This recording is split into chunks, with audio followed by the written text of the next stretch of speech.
Hey, it's Dwight Cliff Jr. here with Cliff and Cliff, and right now I want to take you through what it looks like to do a full takeoff with free software, specifically Adobe. I got through all of college with this, and really a large part of my early on of learning how to do takeoffs using just straight up the free Adobe. I bought the full version since then, and so, but basically, I want to do this series. Footer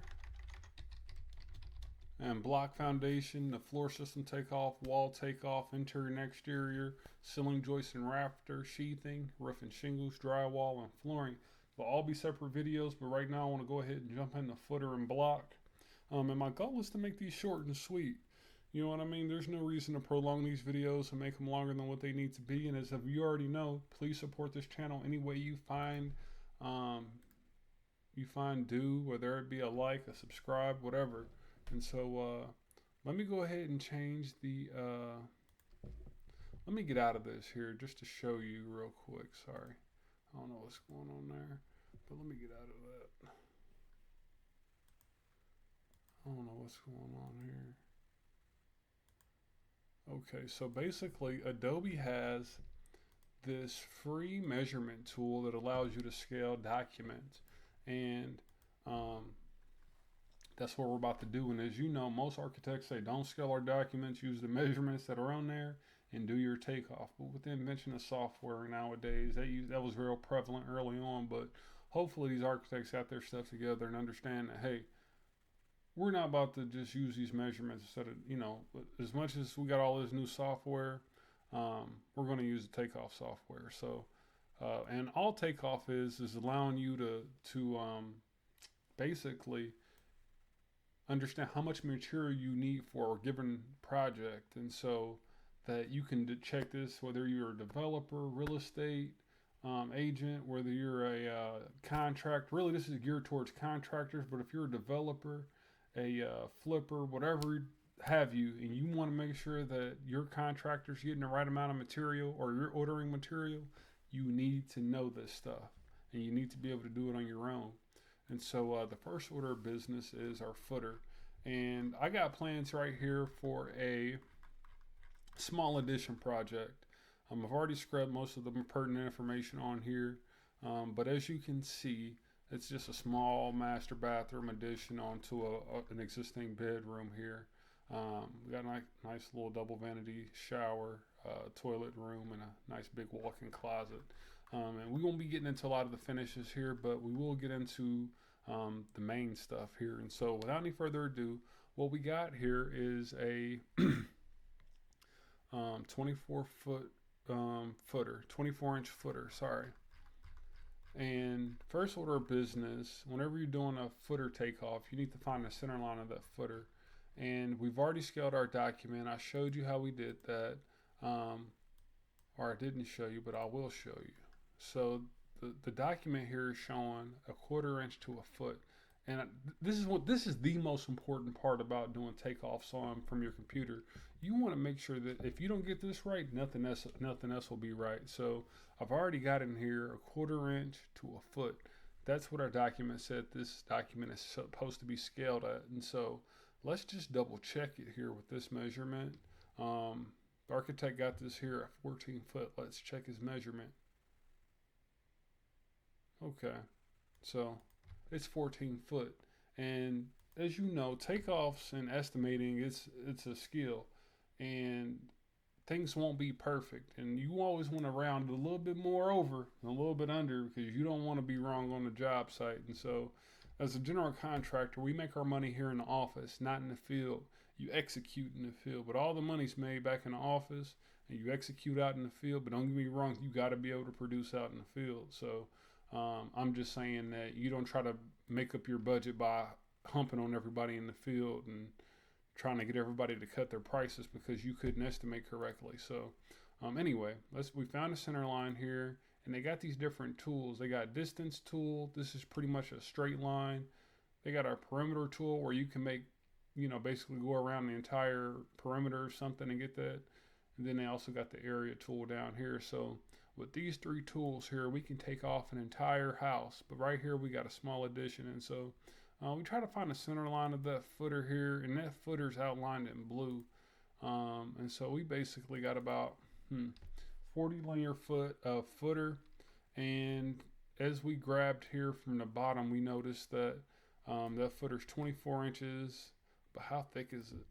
How thick are you? Let's see. So about 1.5 feet. That footer's 1.5 feet thick.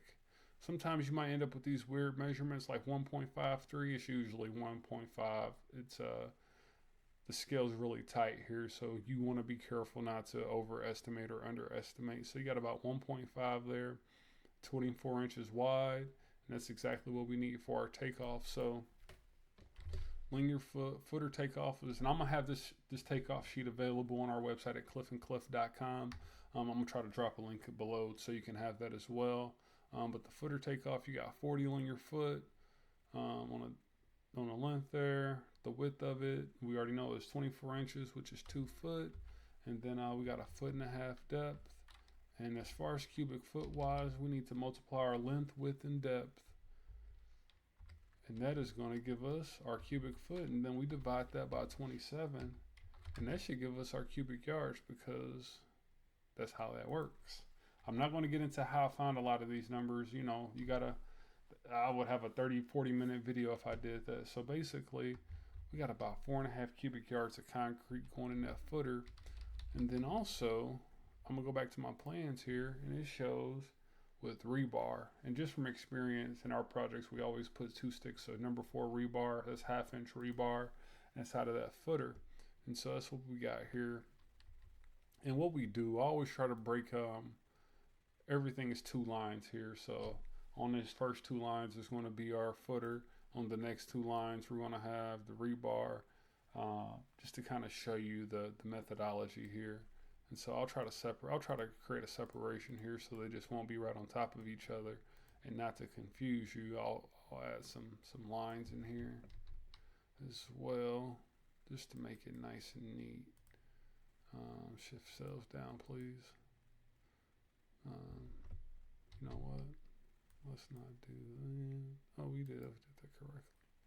And so you got to know a little bit about Excel. You got to be able to kind of maneuver here a little bit, unless you're doing your takeoffs by hand, which I do not recommend doing that. So we'll do that. All right, orange.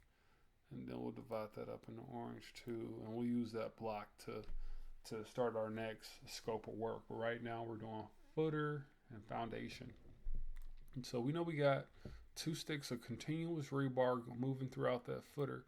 And what that means basically is we got 2 sticks of rebar coming in this footer and turning around. The footer is really outlined by this blue and that little center line there. We'll delete that real quick. That's the foundation wall. So let's keep moving. Where we at? Okay, so we know we got 40 linear foot because we just pulled that for the footer.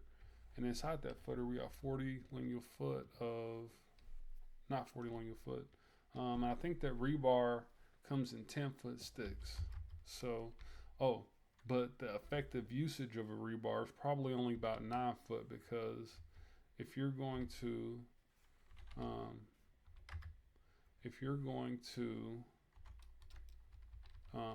all rebar gets tied to each other, and I believe, and I could be wrong, you need to talk to your foundation guy and see what that overlap is when they're tying that rebar together, because you don't butt rebar up like that. You tie it together so that it's stronger, and I think the overlap is 6 inches. It could be longer, but let's just say for all intents and purposes of the video, it's 6 inches. And so let's go ahead and finish that up. All right, for one run, we need 4.5 sticks of rebar. So basically 5. So for one run, we'll round that up to the nearest whole number, because you can't go by 4.5 sticks of rebar. So we'll round that up actually. Round up that. So 1 run, and then obviously for 2 runs, we'll multiply that by 2, because we got 2 runs and a 10 rebar. So we need 10 rebar. And then let's go ahead and get into that foundation. Let's move a little bit quicker here. We're already at 10 minutes, and I don't want to make this video 40 minutes long. So what you need, one of the things you need to understand is that your frost depth and how low in the ground does your footer need to be, the bottom of your footer to the top of your block. And so what we do with cliff construction, we always try to make sure that we got at least one block out the ground. We try to do two, but one block out the ground. That way we got some ground, and the ground isn't right next to our siding on the house. You know, that start to kind of really eat at that siding, especially if you're using LP or Hardy or something like that. And really, the manufacturer's going to want you to do that anyway. So, yeah. So right now the architect's showing 4 block here. So one of the best ways to estimate foundation block is just do one course of block, that first row. And really, what I like to do is break it down even simpler than that. Let's just do one side, because these two sides are identical. We got their measurement of 12 foot 8 there. Let's go ahead and jump in here. And so we're going to do the foundation takeoff. We're going to do the foundation takeoff for the north and south side. So the block depth is, what's the block depth? Wall length. What is that?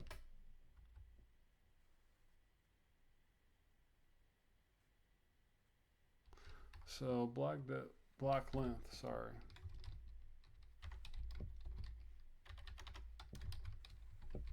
Block length is 1.67. So you need to understand what block you're using as well. So here in Indiana, we use these 8 by 8 by 16 inch block. And that's what we're going to use here. 16 inches in decimal feet is simply 1.667. You got to know that. And our wall length is 16 inches in decimal feet is 12 plus 4 is 1.33. Yeah, don't get to moving too fast. Sorry. And our wall length is 12 foot 8 inches in decimal feet. That is 12.67. I won't get into how I figured that out, but if you want a video on how to do decimal feet, I will do that. Just drop some comments below. Let me know how you're liking this so far. Man, and there's just some nuances when you're building.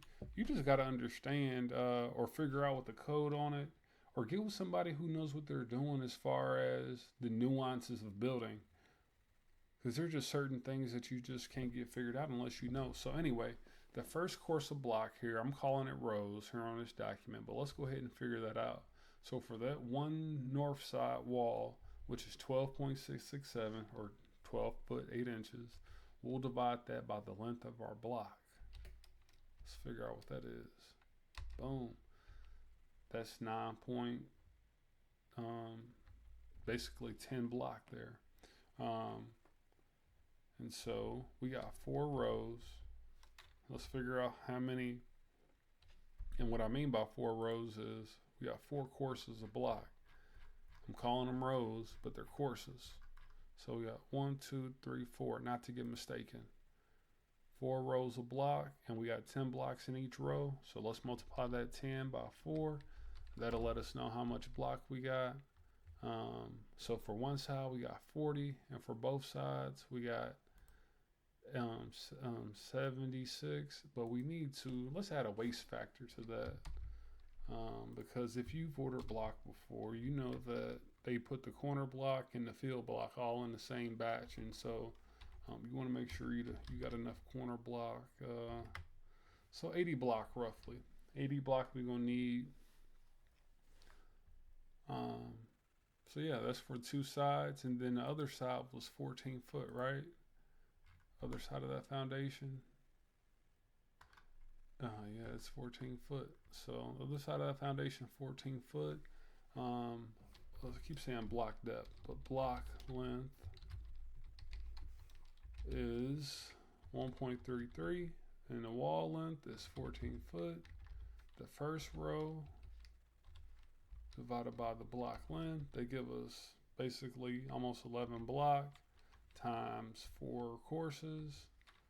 For one side, we got 42 block, and we'll round that up, of course. or actually, yeah, let's use some waste in there. 1.05, 5% waste. That gives us about 44 block. And let's add up both sides, the north and the south, and the west side of this foundation, north and south. We're pulling from here. That's 80. The west is 44. Let's just add that up. Boom. That gives us, let's call it 125. 125 blocks. So I wanted to give you this quick tutorial on how to do a footer and block foundation takeoff, as well as rebar, using Adobe. As a matter of fact, I'll drop the set of plans, and I'll drop this. I'll drop the set of plans, and I will drop the takeoff sheet inside of the Cliff and Cliff. So I'll drop the link. It'll all be in the comments below or in the description below. If you like this, please like it, subscribe it. Please support this channel any way you feel due. And then I'm going to eventually, what I'm going to do is, we got a couple developments coming up, and I'll give you the real world scenario on what it's like to do everything and start to put a price to it, because this is the first step before we get a price. And I like to do this myself before I send this out to my subcontractors, so that I like to double check. You know what I mean? I love to double check, because sometimes even subcontractors don't get it right. You know what I mean? So you always want to have a system of check and balances in your product. So that's what we got here. Please like, subscribe, and let me know in the comments below if I did this the easy way or the hard way. I'm out. Peace.